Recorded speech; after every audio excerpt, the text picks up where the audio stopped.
You're listening to the Better Two podcast with DM Needham.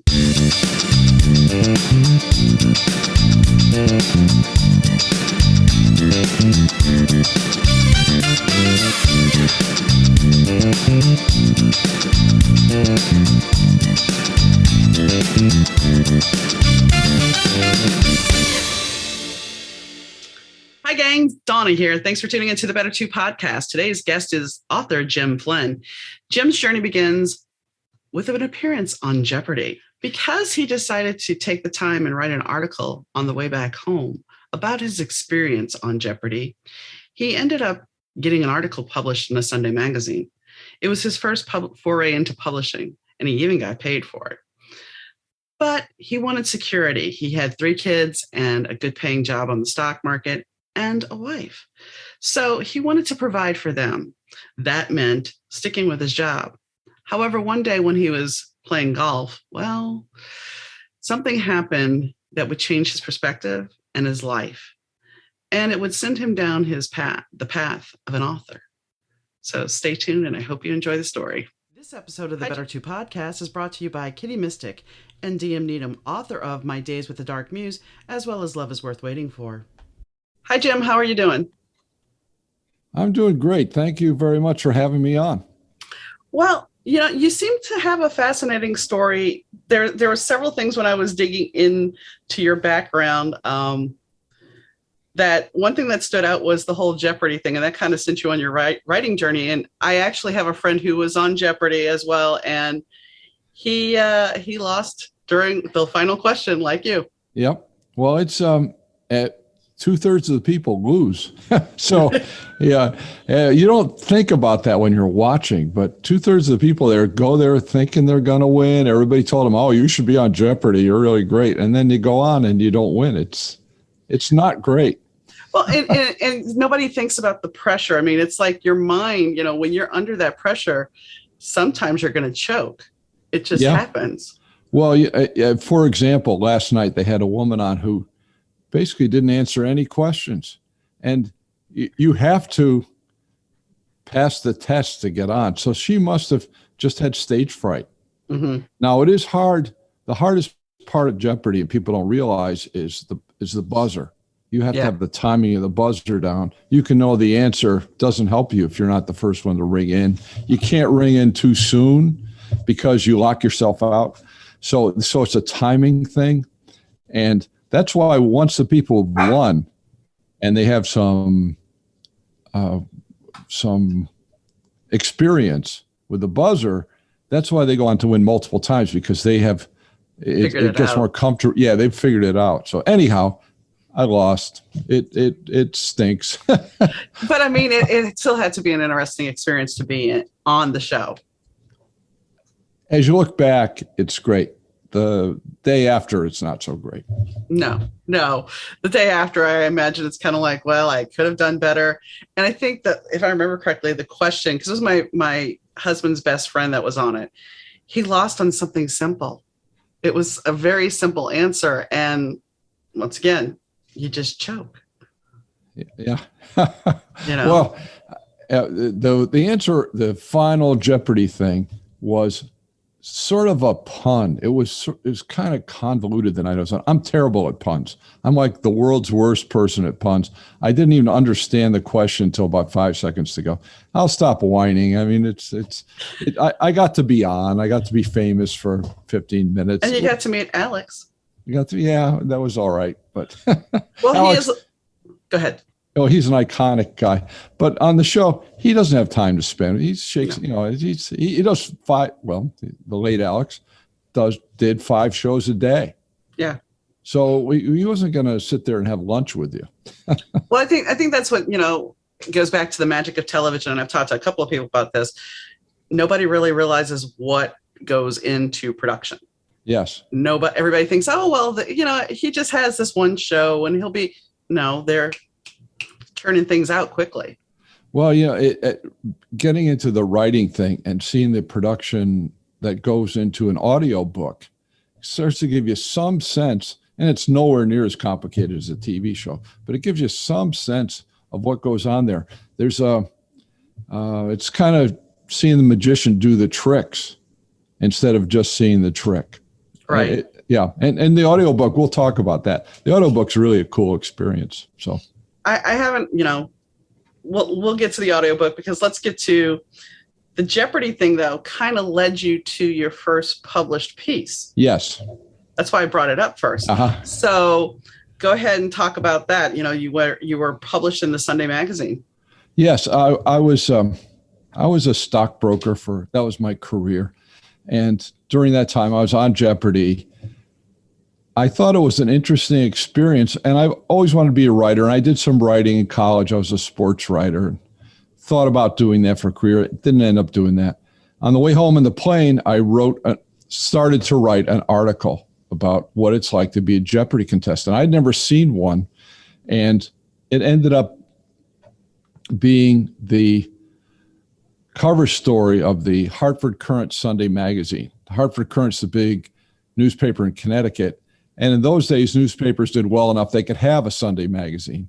Now they're not doing so well, but it was a great experience for me. It was a very rewarding experience writing the article. I got paid for it, and I got fan mail from people I didn't know. I got phone calls. You should be a writer. You're funny. You should do it. I had 3 kids, a wife. They didn't want me to quit and make no money. So yeah. I kept working. I had a good job. I kept working for a long time. Then I had, as writers would say, I had an inciting incident. I didn't know what an inciting incident was when I started writing, by the way, but yeah. I had an inciting incident later on. We'll talk about that in a while. So you decide that, and actually a while's here, because that's going to be the pivotal, that's the pivotal moment that really changed your life when you discovered, did you go to the doctor? Were you not feeling well? How did you actually realize that something's off here and I'm having issues? Oh, this was a much more dramatic, inciting incident than that. I was out to play golf. Went out to play golf. I had a partner who didn't really know me. We're driving out in a golf cart, and for some reason, I decided to stand up and fall out of the cart onto my head. Oh. And the reason it ended up being is I had a brain tumor I didn't know about. Yeah. So I fell out on my head. I broke my skull. I broke my arm. I broke my vertebrae. I woke up in the hospital, and the doctor said, well, you have, all these things wrong. He said, it's because you had an undiagnosed brain tumor. It caused you to have a seizure and fall off the golf cart. And being me, I said, yeah, but other than that, how am I doing? I really did say that. So, well, you got to, that's something that my husband would have been like, yeah, okay, yeah. So what's next? Yeah, well, and what was next is I had brain surgery, which I tell people there isn't any minor brain surgery. It's a big deal. Yeah. So I got done with that, and I was lucky because other people didn't have as good outcomes as I did. I had a great surgeon, and it's a big deal. So I recovered from that, and I can fake being what I was before. But when they met, there's a really good book that I ended up reading subsequently called "You Ain't the Same When the Air Hits Your Brain." Wow. And it's written by a brain surgeon, and that's a kind of in joke they tell each other when they're interns and residents. But that's true. Once you've had brain surgery, you're not the same. And so I was going back to the financial world, and I couldn't do it anymore. Yeah. I had to fake it. I couldn't. My ability to do analysis, forget it. The other day, I have a tractor. I live on a farm. I have a tractor, and a little piece broke, and I was on the phone with the online service, and this company has great online service, and they sent me I don't know if you've seen all those explosion diagrams. Here's all the parts exploded. Yeah. And I said, I have no chance. Just tell me what to do. I have no chance of analyzing this. So that part of my brain doesn't really work anymore. So you go back in the financial industry, you can't do it.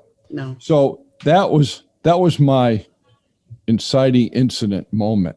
Not the accident, not the brain surgery, but now I'm back, and I was on a team of people, So I could have chosen, and my boss said, well, just be like a figurehead.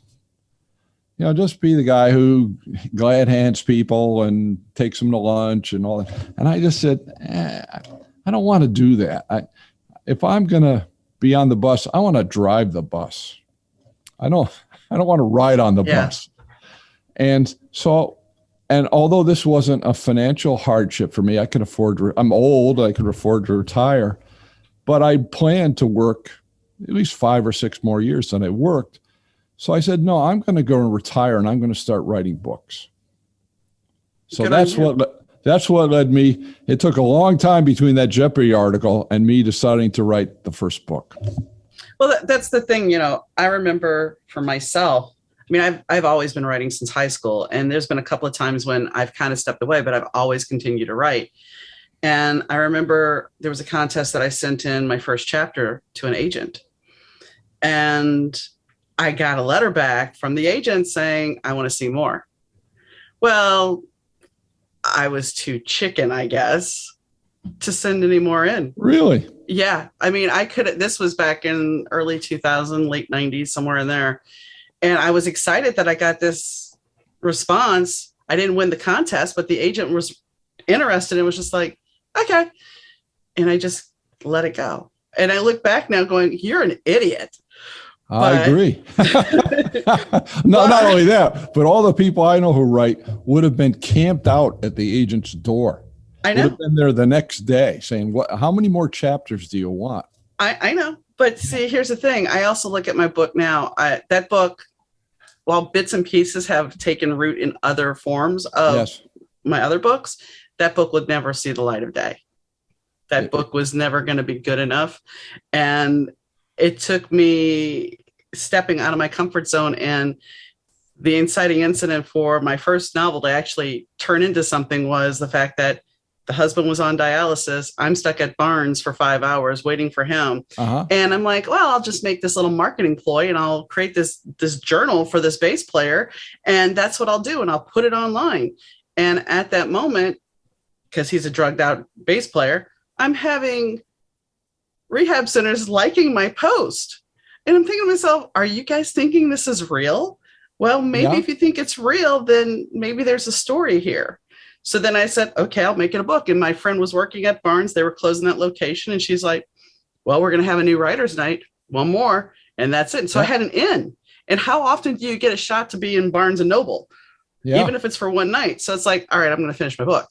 So that pushed me to get it done. Because my husband always joked, he's like, I'm not going to be around by the time you get your first book finished. I have 2 out before he died. And it was just kind of like, so I did it. So your story, that's a lot different story than most people tell, but it is. But that's what makes life interesting. People have different stories, isn't it? Well, exactly. And it goes back to the better two thing, the better two moment. The fact of the better two moment is everybody's got one, whether it's something you look back with regret or if it's something you look back and go, because I took that fork in the road, this is where my life went. And I'm happy that my life went that way. So.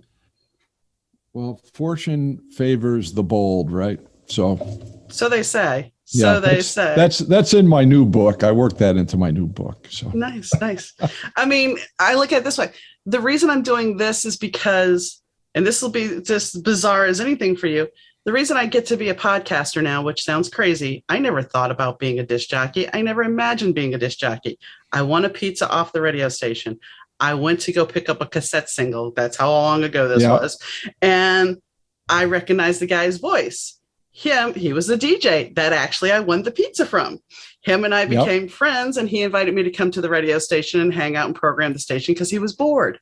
And lo and behold, my career was born. That's cool. But you have the voice. I do, but I didn't ever think about it. Is it natural? Did you take lessons or? It's natural. I did not take lessons. It was one of those things. In fact, the whole reason it happened was, so we started talking on the phone and he's like, and I'm going to be blunt with what he said. And yes, I was a married woman at the time, but we were friends. And he's like, I have to say your voice has a boner quality to it. Oh. He's like, you could definitely host them. You know, you could do weather. You could be a weather girl on a radio. He's like, you have a voice. And I'm just like, yeah, whatever. I mean, the only training I ever had was some singing lessons. And my vocal teacher at the time told me that, you know, you can do one of the lowest notes and one of the highest notes. You have a very good range. So, but I never took diction, and I can fake a mean English accent. But well, you have the clarity. And, thank you. We'll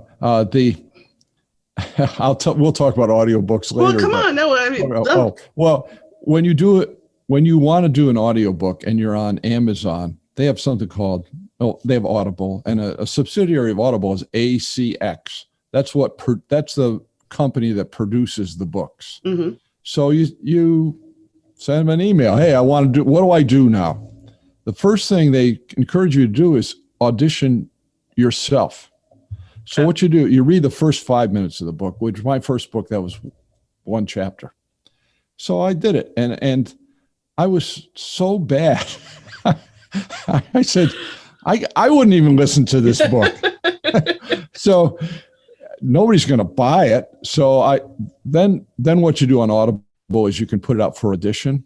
I don't know if you're familiar with that experience, but it's really a cool experience. And it surprised me for my little book how many people auditioned for it and how good they were. They were tremendous. Because I listened to the first one, I thought, well, I don't have to. This guy's great, and there were 30 guys who were great. Wow! So it was hard to pick, and they're auditioning to make a deal with you. Yeah. You're going to split the revenue somehow. You're going to pay them up front. There's all kinds of deals you can make with people, but it's you have a podcast, so you have this experience. But it's really cool to hear your book. An actor do your book. Oh, I imagine. That's even cooler when you get your book back from Amazon, with your name on it, your picture on the back, and all. That's a really cool experience. But it's even cooler to hear your book read by an actor. That's that's really, it's great. And the last book I did was a little short, funny golf book. It wasn't. I'll talk about why I did it later. I didn't think it would do well on Audible at all, and it's doing great. So, well, I mean, the thing is, content, people tend to like shorter things. The odd thing about my podcast is, yes, it is an hour-long podcast typically, but I'm okay with that because I think if I shorten this podcast to little increments, it's going to lose something. It's going to lose its flavor. Where people, if they're making a short trip, or they're just taking a jog or quick jog, they can listen to a short or audible book. So that's one side, but the other side is the people who are real Audible junkies. They sign up for it's like Netflix. You so much a month, and you can get one book or three books, no matter how much. Subscription service. That's right. The people on the subscription service, they want Game of Thrones, the whole thing. Yeah. They want 40 hours worth because it's just one credit. Well, I have a friend who she's in manufacturing, and she said when she is working, she will listen to an audiobook because she doesn't want to hear anybody else's bull. She can just sit there, listen, and do her job. So I'm finishing the third in my series of thrillers, and that's going to be an audiobook as well. And what I'm planning to do is put them together in a box set. Nice. So you can get all three for one credit. Nice. And because people who buy books, especially Kindles, the electronic books, and audiobooks, they're really shop for bargains. They wait for sales. I don't know if you've had that experience. Now, paperback people seem to be different. They just buy the book.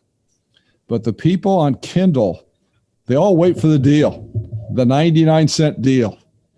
And the thing is about the paperbacks, Amazon will decide to change the price on your paperback without even telling you.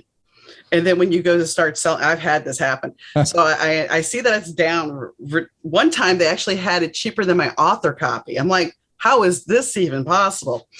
And then so I pimp it. And as soon as I pimp it, one person buys it and the price went right back up. I'm like, how does this happen? Yeah. And so I reached out to them. They're like, we can change the price anytime we want. Yeah. You read the contract, they tell you. Yeah. I had that happen to me too. Honestly, I didn't get in it to think I was going to make $1 million. I'd love to make $1 million. Yeah. I'm not going to give the books away. But I've always been just kind of amused by what Amazon does. They do this now. They have their algorithm. They're very successful. They know what they're doing. They have their little algorithm. They'll just arbitrarily change the price. They've done that to me a few times.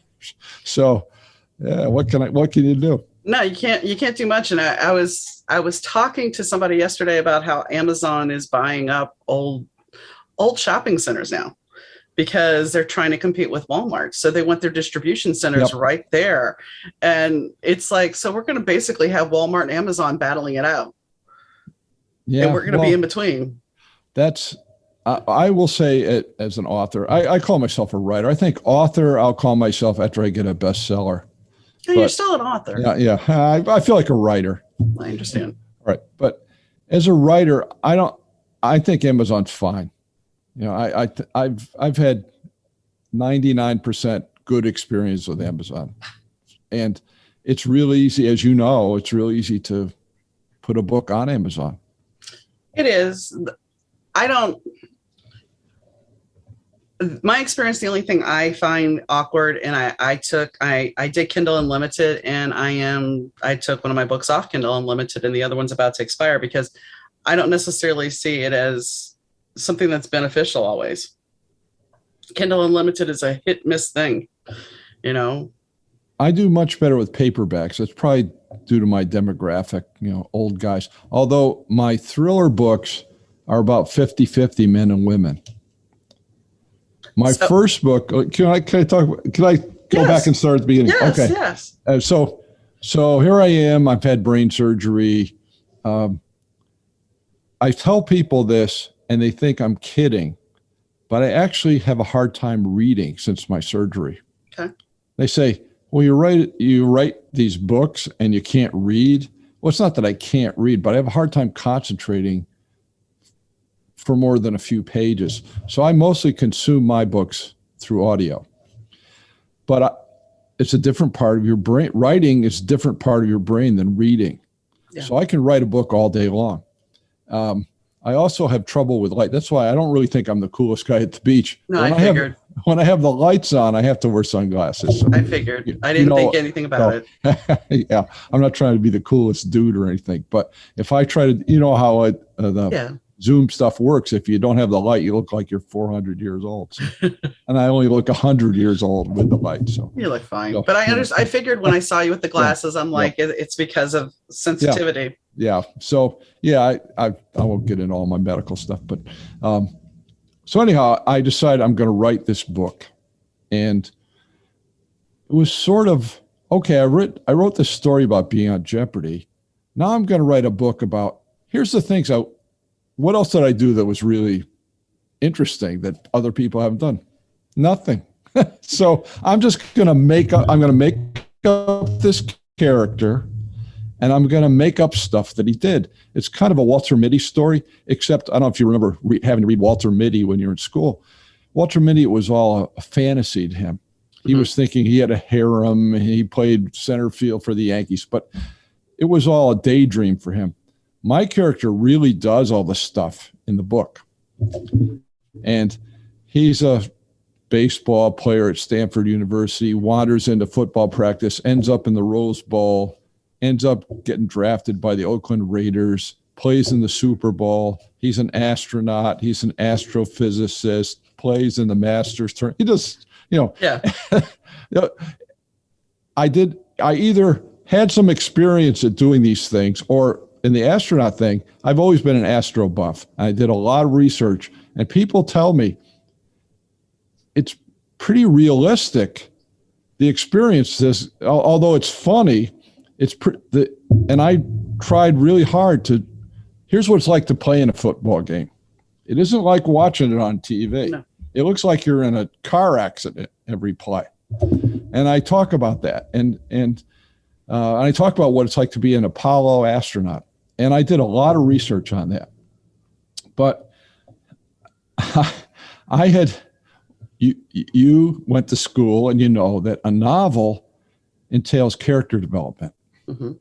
You take on callow, inexperienced guy, in my point, and he goes through all these trials and tribulations. He comes out the other end as a man and full and a changed character. Usually it's better, character arc, the person improves.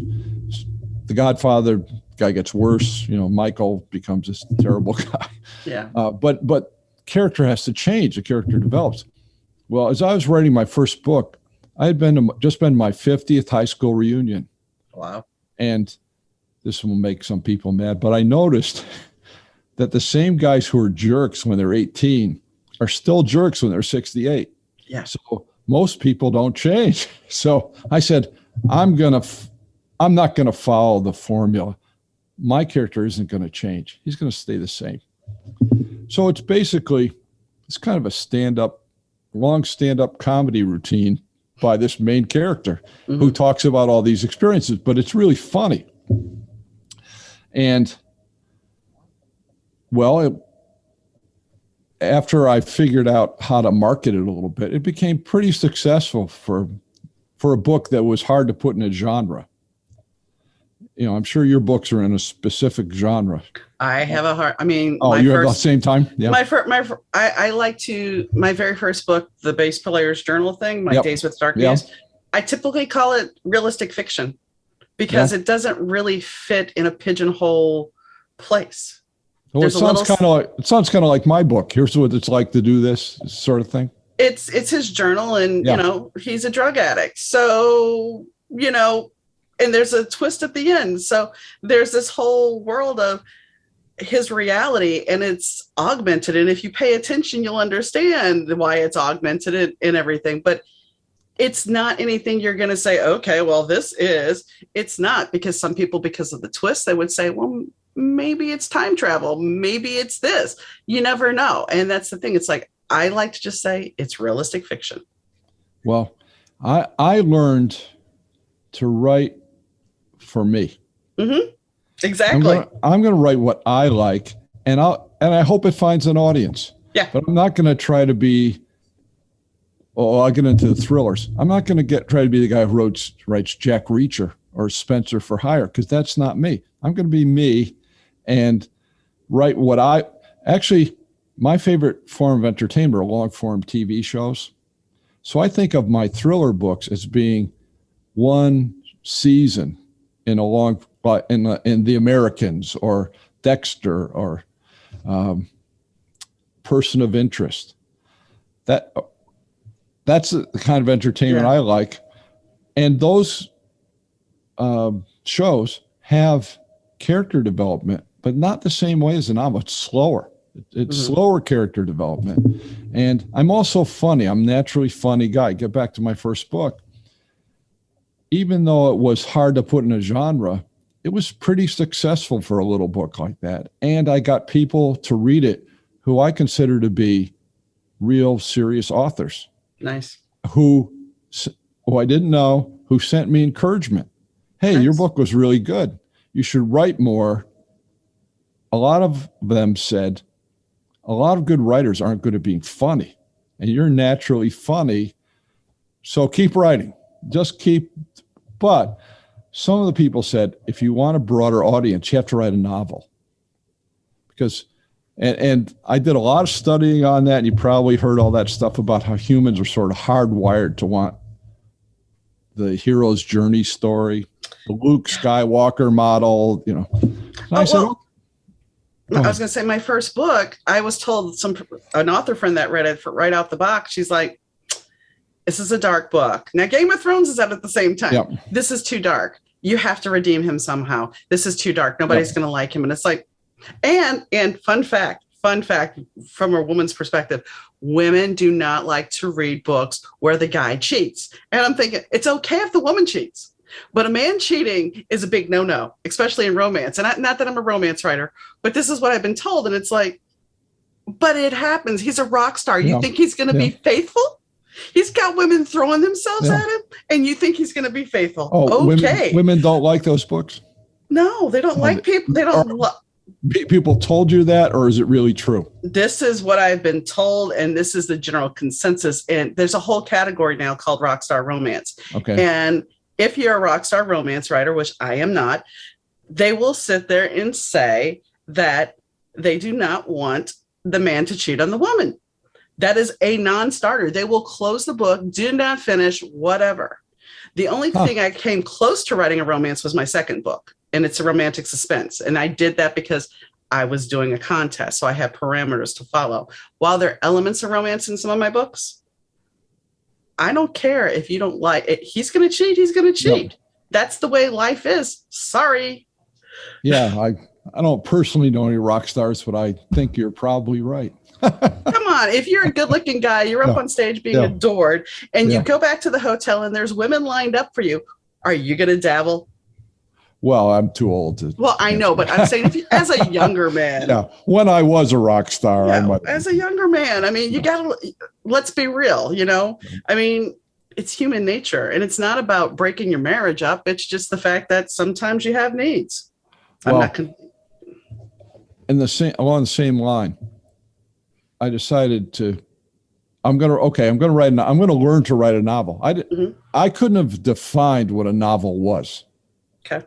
And there are a lot of people walk around who can't really tell you what a novel is. In fact, some of them are people who teach you to write a novel, and they're not very good at telling you what a novel is. True. But as you start to do it and get advice from people, they tell you, oh, you're writing a thriller? Don't make it funny. Just like you're saying a rock star shouldn't cheat. Don't make it funny. People have a certain expectation of a thriller, and they don't want humor in a thriller. And I said, you know what? If I never sell another book, I'm not going to starve to death. I'm going to write what I want. Mm-hmm. So I have thrillers that are funny. And if you read the reviews to my books, people say, hey, I laughed out loud at this book.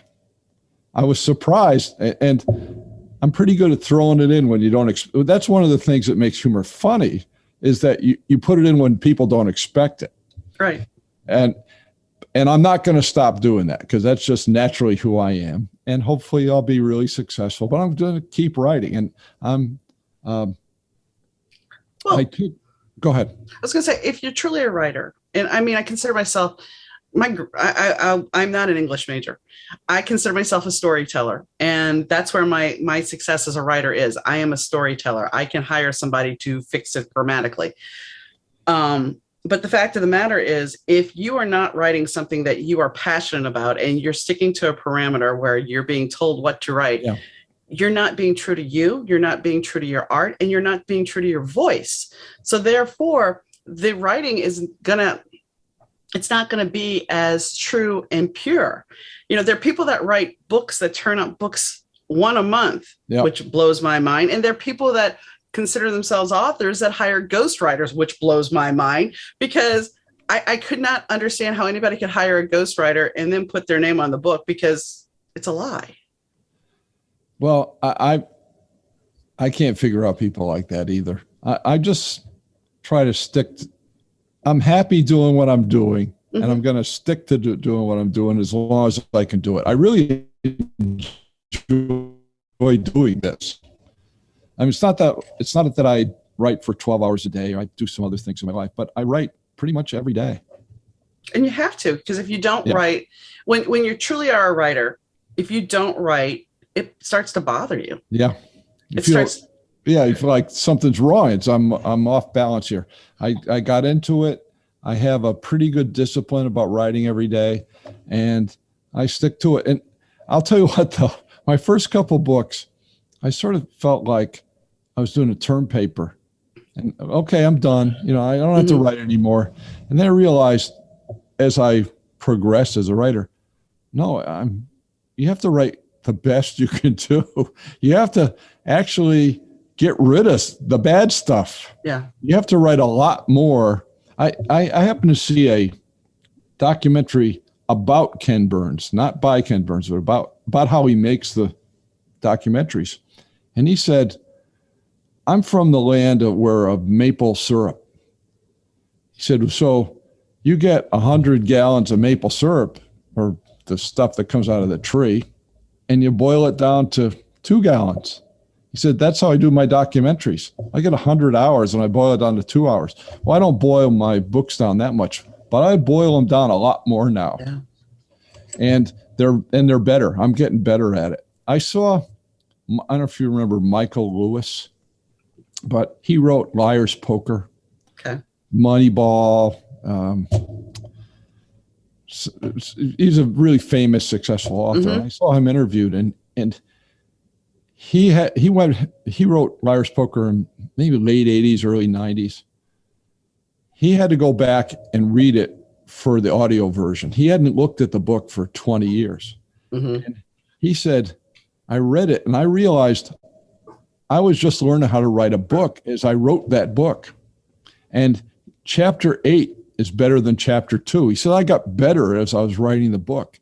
And it's funny because I went back and looked at my first book and I could see that in myself. Not that I'm comparing myself with Michael Lewis, No, but I'm definitely getting better as I go along, which is great. It's a lot better than getting worse.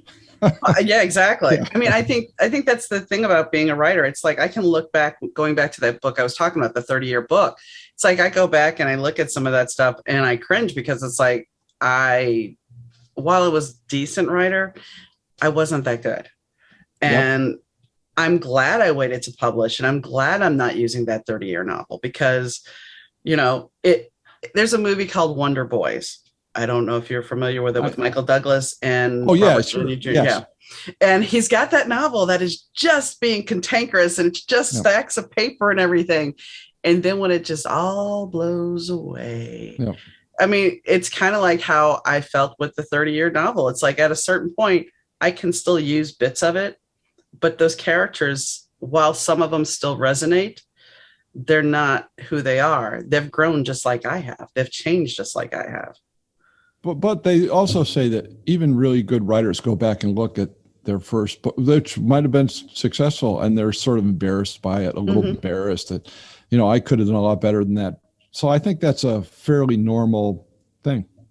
I think anybody that has creative talent does that. I mean, isn't it the truest statement that we're our own worst critics? And when we really look at ourselves, we will find flaws even when no one else will. Well, I don't know. In the age of internet, there's plenty of people. Well, yeah. But I mean, it's still, we can pick on something that somebody else will never see. Yeah, that's true. Yeah, that's true. It's like I have a friend who's an artist and a pretty successful, famous artist, and he'll look at a painting and see where he did something wrong. And nobody else would ever even notice it. It's the same sort of thing. Yeah, it's just, it's funny because we don't think about those things. I've talked to musicians here and we've talked about how, you miss one note and most people are not going to notice it. You noticed it. Maybe the true musician that's sitting out in the audience might have noticed it, but as long as it was in the same arpeggio, you're fine. But you have played the head game of I've screwed up. Well, it's funny because I used to teach adult ed guitar. Mm-hmm. It's just a hobby. I was I was good enough to teach people. And I always told them, if you make a mistake, just keep playing because nobody knows. Yeah. There might be one person who knows. Just keep playing. And if you're not playing well, sing louder. Well, whatever works to cover it up. Yeah.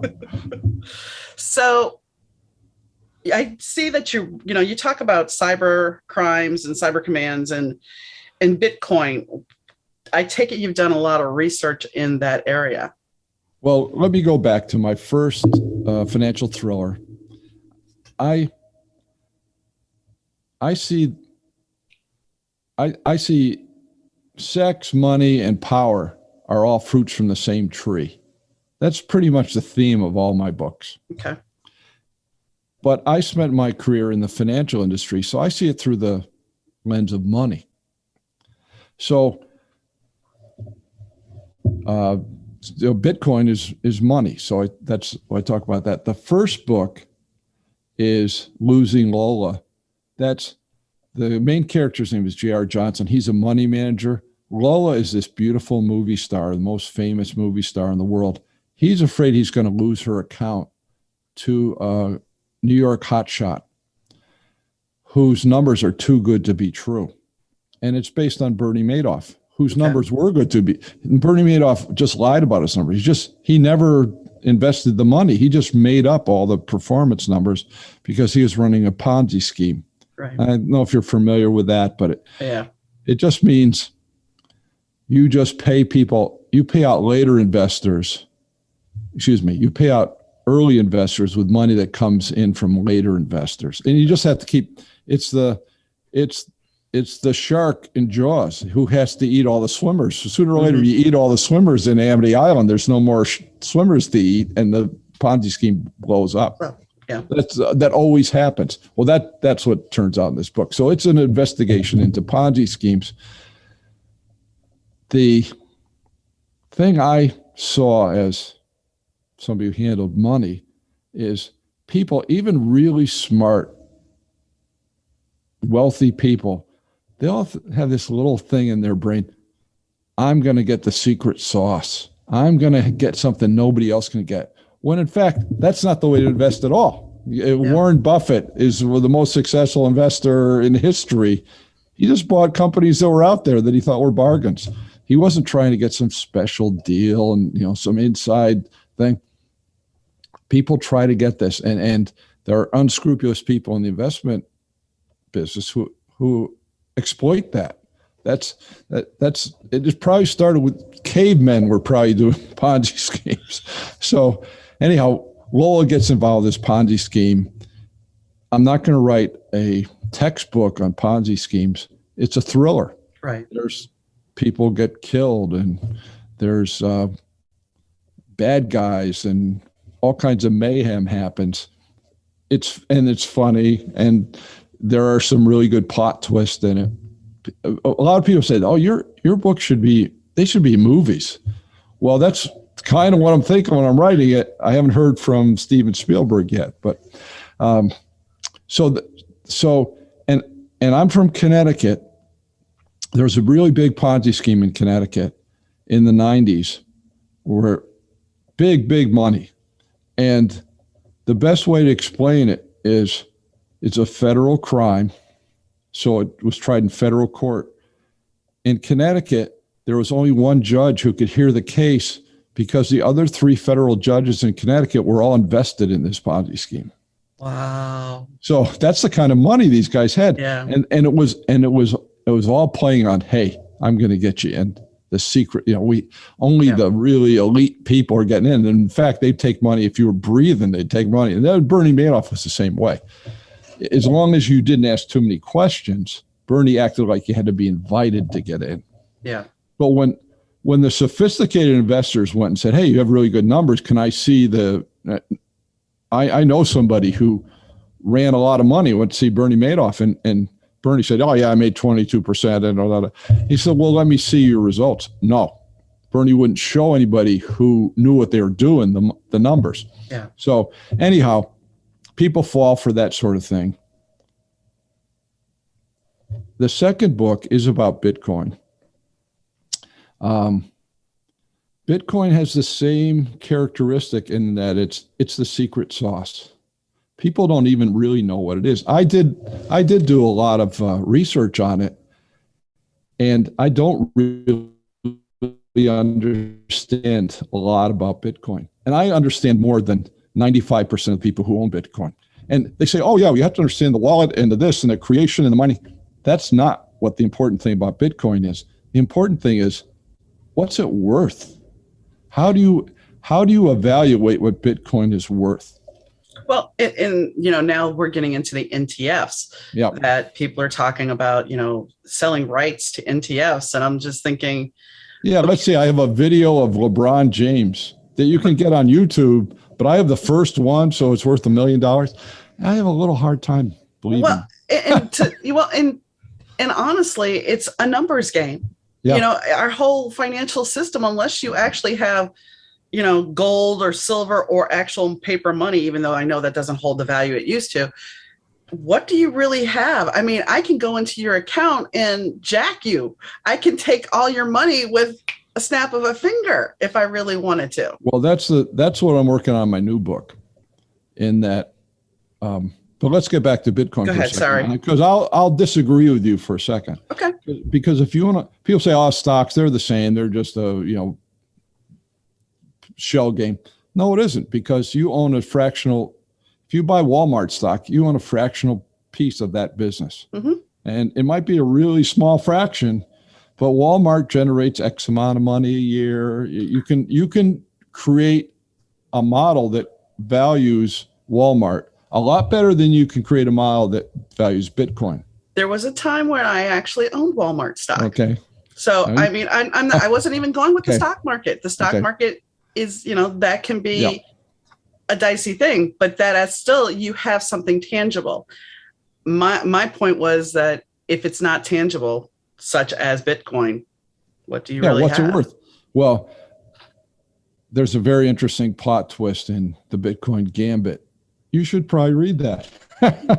Nice pitch there. Yeah, if you're wondering about that, you should probably read that. And I'm not going to ruin the plot for you, but it has a very surprising ending. Okay. But now you're talking about now we're in the world of, they call it fintech, financial tech. One of the reasons all this stuff is exploding is because there's so much money all of a sudden. The government has just printed money. They've created trillions, not billions, trillions. I remember when I started in the business, $1 billion was a lot. Now $1 billion is nothing. In fact, I was going to name my second book, Trillion is the New Billion. Fair because enough. People throw trillions around like they're nothing. Well, when you pump trillions of dollars into the financial system, it goes around chasing things, more and more speculative things. So the millennials, they're not interested in regular companies. They want either companies that make things that Bitcoin uses, or they want Bitcoin itself, or they want NFTs, or they want all these bizarre things. When the money supply stops growing, the game of musical chairs is going to stop. Yeah. That's something that I explore in the new book, which isn't quite done yet. But let's see, I'm on the third draft. I'll tell you one thing that I've really changed from when I started. I was very sort of protective of my books. I didn't want anybody to read them until they came out. I said, they're going to kind of steal them, and somebody will get the idea. So, and some the early books have too many typos, and I had to go back in and change them, and it's embarrassing.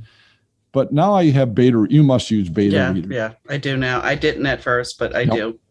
I use beta readers, and they're great, and they're people who enjoy doing it because they like doing that. And they've been very helpful. My new book, I have a couple of beta readers that I've used before, but I also have a third person who hasn't read the first two books. Okay. Because it's a woman. I wanted to see if she understood what's going on without having read the form. Right. Here's the character. And what she said is, you have to describe the characters. Because I have the characters in my head. I've had that issue. Yeah, she says, what does JR look like? Yeah. I mean, what does Sierra Quinn look like? And I said, well, I'm walking around thinking they're like real people, but if you're just picking up the book, you don't know that. Right. I mean, we see the characters, in every form, shape, we totally see them. You brought up a point about pirating, and the fact is, whether you can have your book published, and this happens to several people on Amazon. They've actually had some author come in, take their book, change the cover, put a different title on it, and release it. And, the readers are who have ended up catching it and rallying to Amazon and getting it taken care of. And then, of course, there's the pirate sites that are just fishing expeditions. Yep. So there's all these fun things. Go ahead. I'm an old guy, and I've decided I'm just going to keep writing the books. I hope they're successful. That's one of the things in my new book.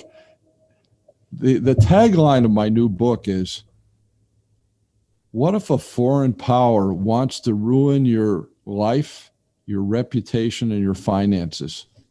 what do you do? Yeah. And so that's what happens to JR in the book. That's how it starts.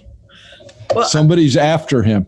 And the same thing's true with us in a much smaller way. If somebody wants to steal your book, they're going to steal it. Yeah. You can have all the copyrights and all that stuff in the world, unless you want to have 12 lawyers working for you all the time. You just have to keep writing better books. Yeah. I mean, it's better. Now, I will say I always copyright my stuff. And I know a lot of authors that don't, but I'd rather have that peace of mind that if someone were to steal it, I have the proof to go, this is mine. Yeah. Well, I do that too, but yeah, I'm not going to go to court over it. Yeah. I still feel like in the digital world we're in, and I'm such a novice compared to the crooks, compared to the guys who, can you imagine what kind of person, you're talking about somebody who has a ghostwriter and puts their name on it. What kind of person steals your book, puts their name?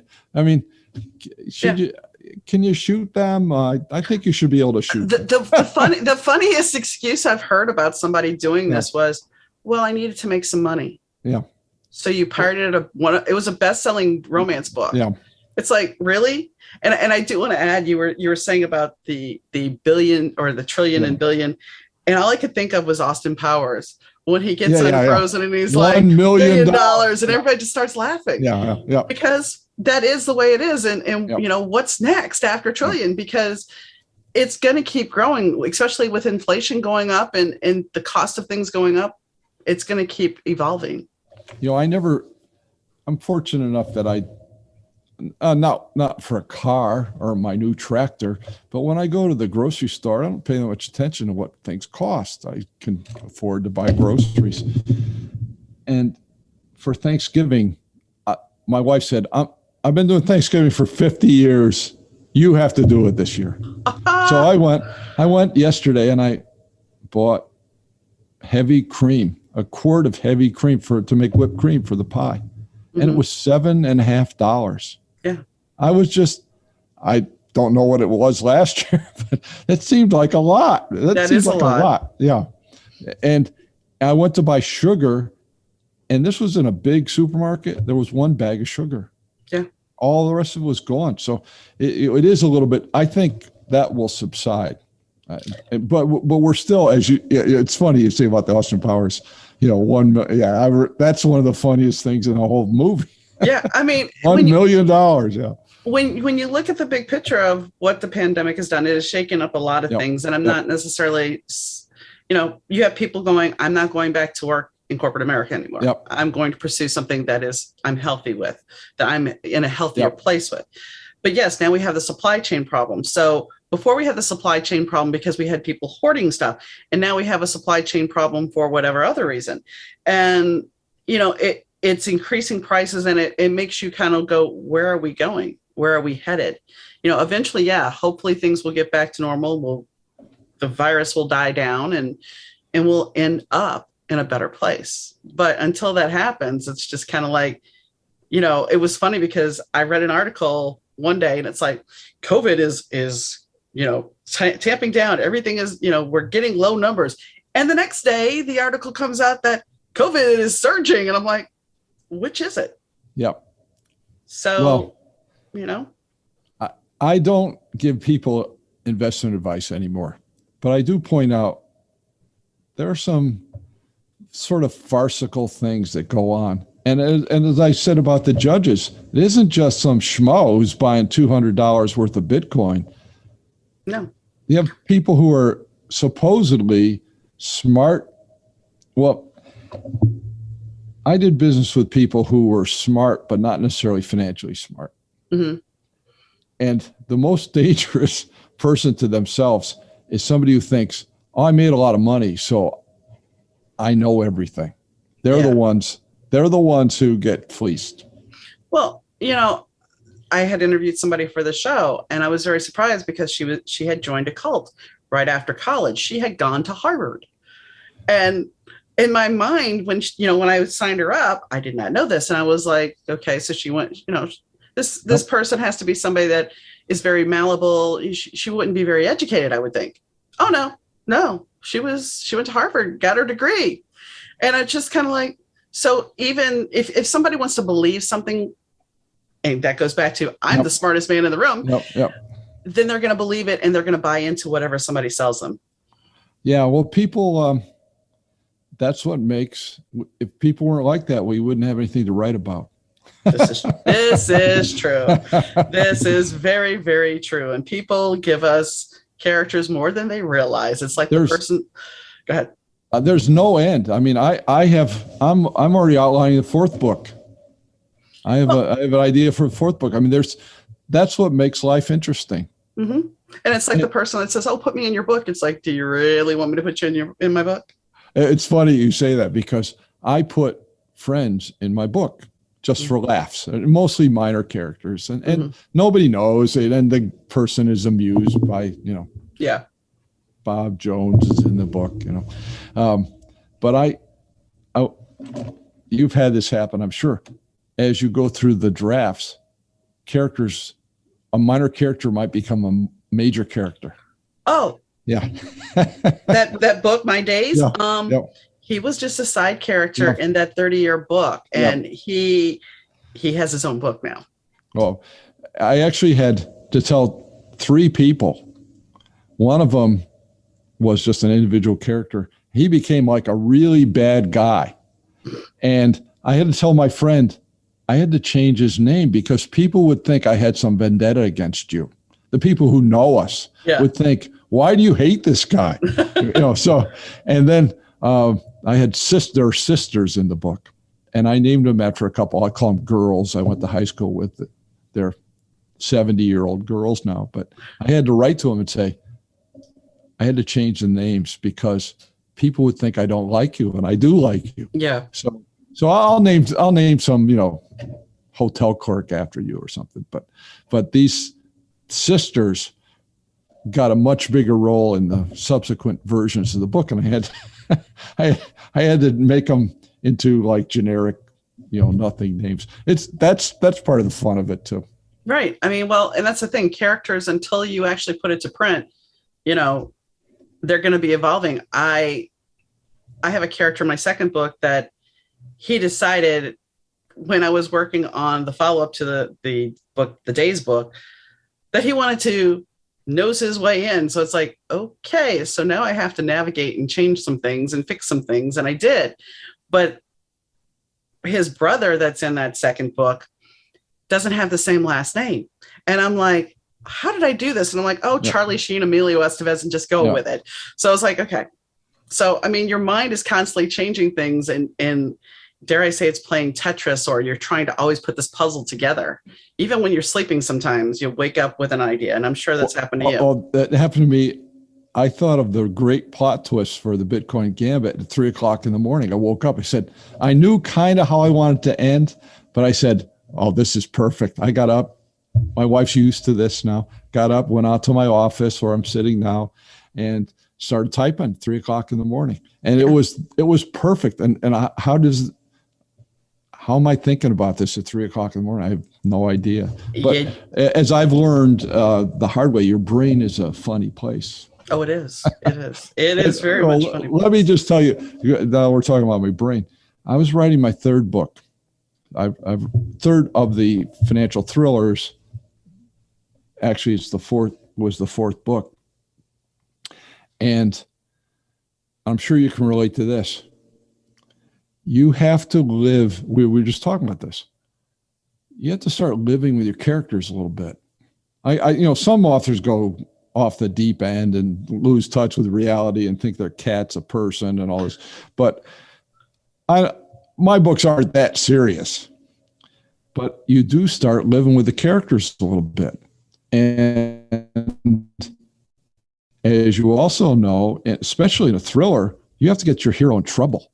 And it's got to be more and more trouble until you resolve it at the end, because that's what makes a good book. Think of James Bond, every James Bond book, or Austin Powers gets into every comedy, romance. So I was living with that. And because of my brain stuff, I shouldn't have a lot of stress. Stress causes problems for me. So I should avoid stress. Well, you ever write a book? It's a very stressful thing to write a book. Yeah. So I was in the middle of this, and all of a sudden I said, I have to take a break. I have to just put this book down. And because it was causing some problems for me.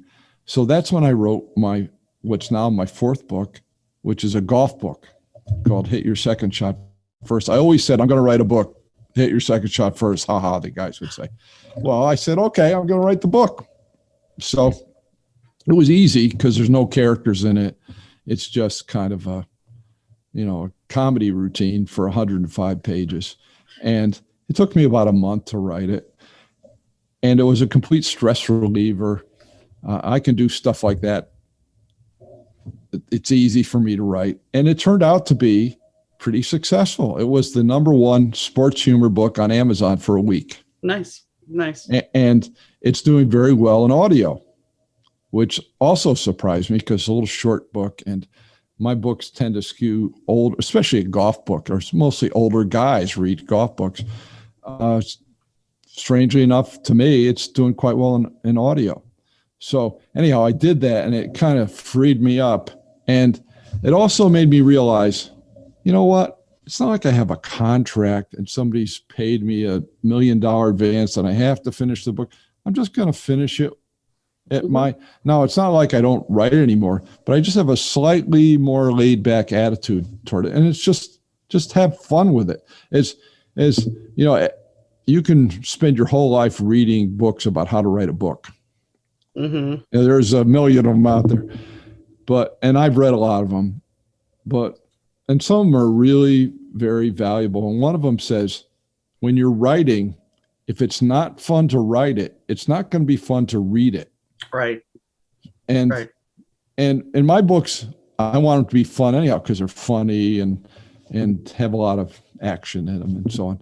And I said, you know what? I'm just going to have fun writing the book. And I think the fun will come through for the reader. Well, and so I'm almost done with the next one. For me, I mean, I live in the moment when I'm writing it. I try to experience it. I mean, if my character's crying, typically I am in tears. If my character is having fun, typically that's where it is. And there are days, and I know it doesn't work. I will write. I'll force myself to write, and I write very minimal. And it's tough. It's not good. While there's an idea there, it's not worth it. But then I can sit down and write, between 3,000 and 6,000 words in a day. And that's when I'm in the zone and it's flowing.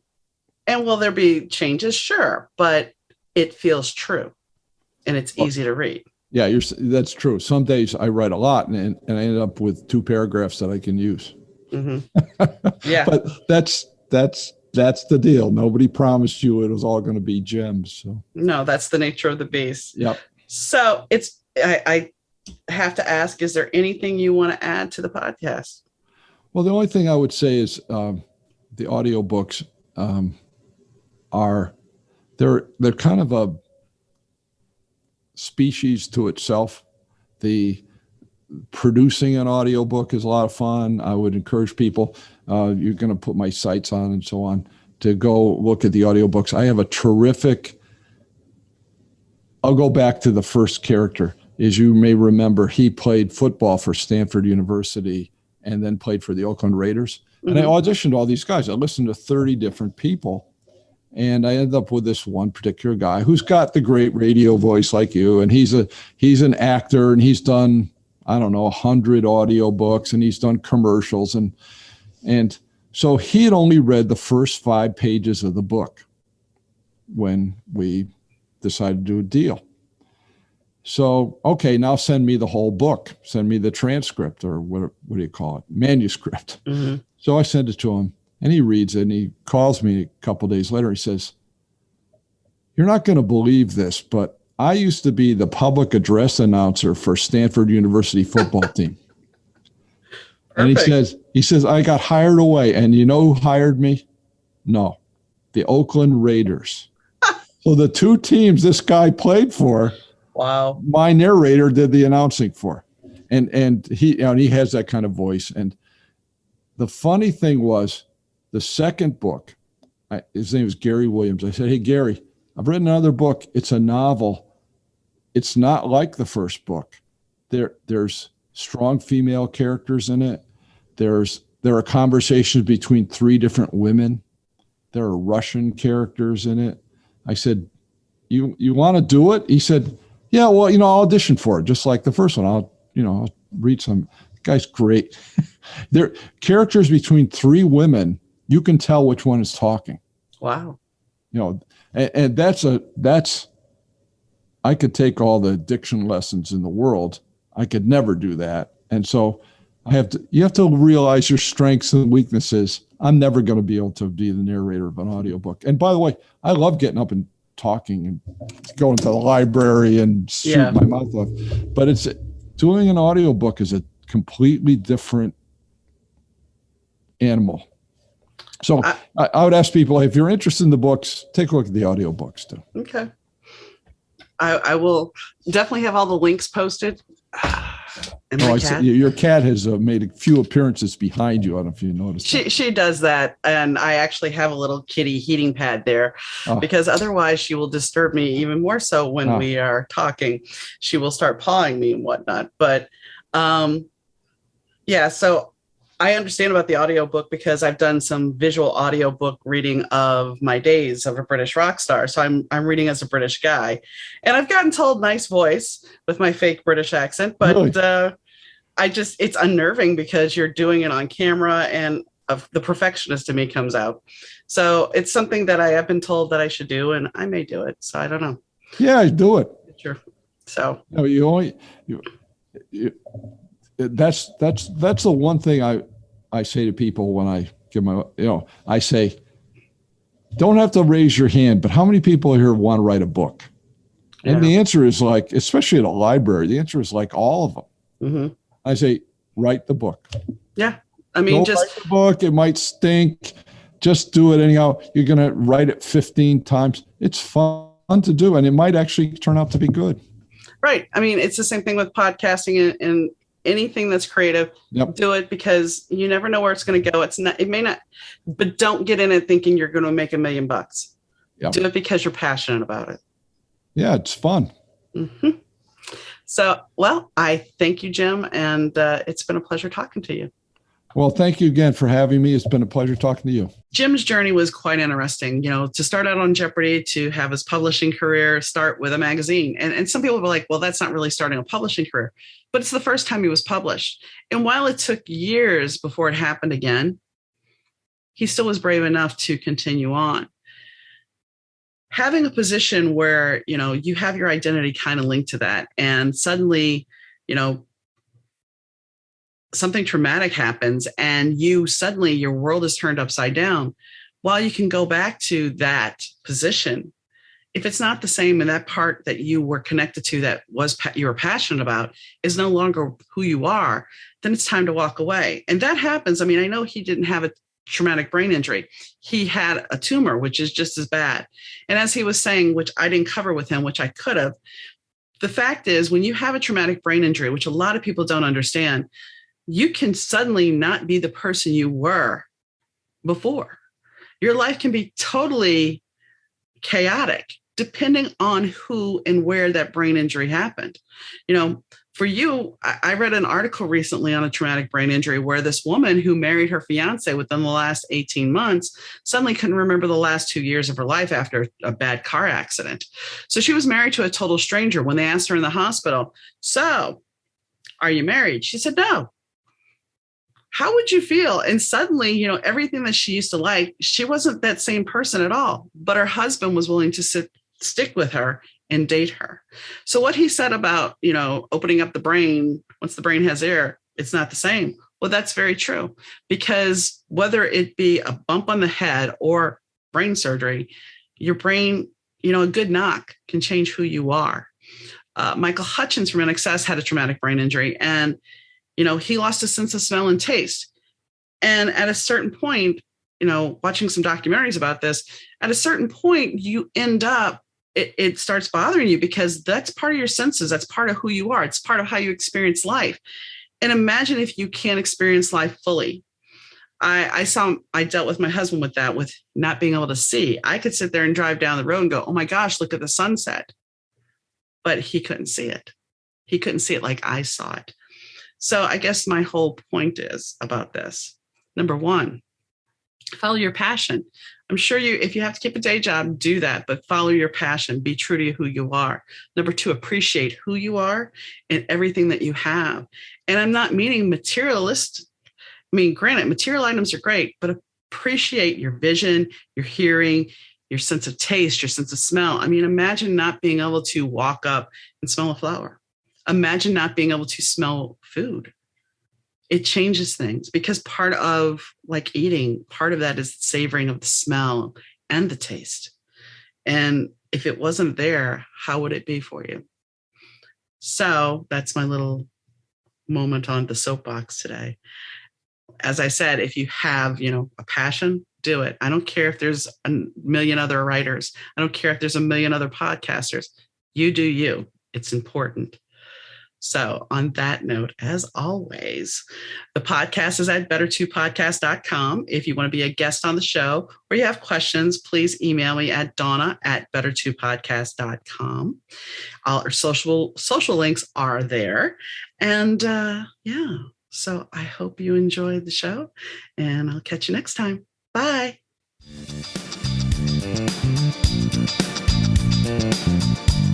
This episode of the Better 2 Podcast is brought to you by Kitty Mystic and DM Needham, author of My Days with the Dark Muse, as well as Love is Worth Waiting For.